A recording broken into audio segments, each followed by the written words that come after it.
Deen ꯑꯩꯈꯣꯏꯅ ꯀꯔꯤꯕꯨ ꯑꯣꯏꯅ ꯈꯪꯅꯕꯒꯦ? Deen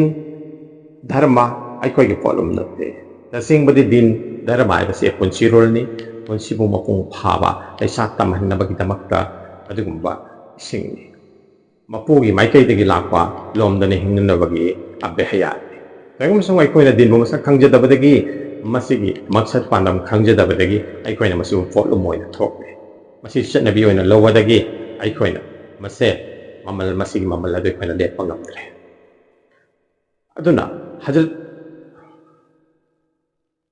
ꯑꯜलाꯍꯒꯤ ꯅꯕꯤ ꯍꯖꯔꯠ ꯃꯨꯍꯝꯃꯗ ꯃꯨꯁꯇꯐꯥ ꯁꯜꯂꯜꯂꯥꯍꯨ ꯑꯂꯩꯍꯤ ꯋꯁꯜꯂꯝꯅ ꯃꯁꯤꯒꯤ ꯃꯇꯥꯡꯗ ꯍꯥꯏꯕꯗꯤ Deen ꯑꯁꯤ ꯀꯔꯤꯅꯣ ꯑꯃꯁꯨꯡ Deenꯗ ꯈꯣꯡꯐꯝꯅꯕꯁꯤꯡꯒꯤ ꯃꯐꯝꯗ ꯀꯔꯝꯕ ꯊꯥꯛꯇ ꯌꯧꯔꯛꯀꯗꯒꯦ ꯍꯥꯏꯕꯗꯨꯒ ꯃꯔꯤ ꯂꯩꯅꯅ ꯍꯥꯏꯕꯤꯔꯝꯕ ꯍꯗꯤꯁ ꯃꯨꯕꯥꯔꯛ ꯑꯃ ꯃꯨꯁꯂꯤꯝ ꯁꯔꯤꯐꯀ ꯃꯔꯤ ꯂꯩꯅꯖꯅ ꯄꯨꯊꯣꯛꯆꯔꯤ.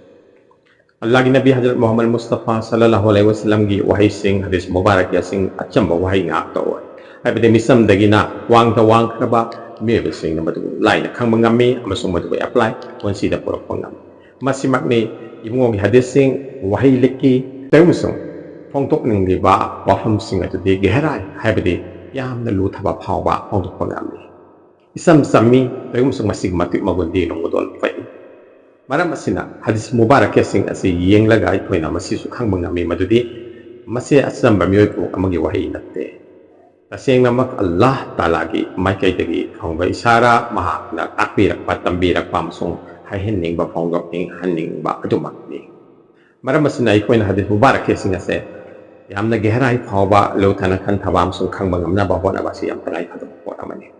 kudamoina Deen na se karino haiba se hawiki matamda polo moina thoknare masing maramdi Deen na se chanabi oina ikon lawdagi masi aikoida polo moina thokpani taseng namak aikoina Deen na se sapsana khongpham naraba dharma se khongpham naraba adu erabadi masi aikoida punchirol oina thokani punchirol oina thokpata natana kanagumba masida mapong phana awangba thakta aikoigi batin amasung jahiliyani panam sung lung ani tu na kari makong dabang ng malabadi. Taseng na mahanga panggadariba ase abe hayati. Habde lom dani hingba mahiril lagi. Tayong sung lai buktiba di ay koy na mapumaha ki thawjan gi ramase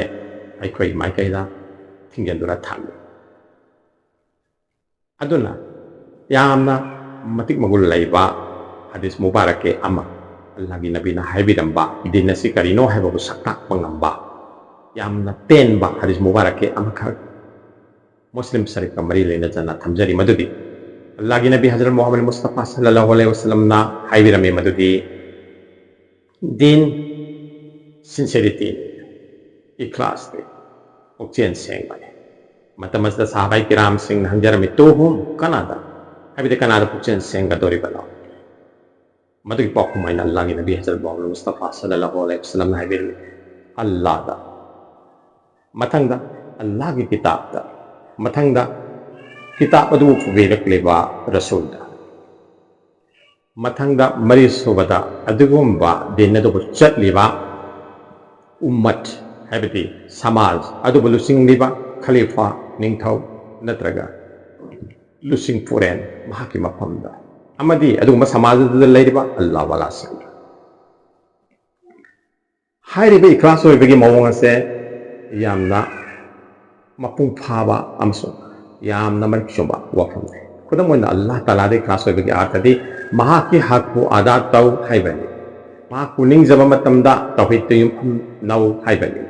mahaki mafam da sinnajaba pokning tamoi ado atopada haidokanu haibani laibak thibadi aikhoigi matam asida mapu thajaba mi atopa jati singda sulai tayum sung Muslim gi marakta Islam gi marakta mading atopa jati sing gi marakta animakta asuba sikki wafam mama hudong thiba amadi mapu mahak thajaba matamda ningjaba matamda mahak loinaba semba sin amadi mapu mahak uri tari khangli haiba phawba masada pharuktaba adugi maramna mapu mahak tungoina ba thoi ponsi gi khongpam thabuk thauram singda mahakku tungoina bagi masak oiba khongthang sing lakpa sin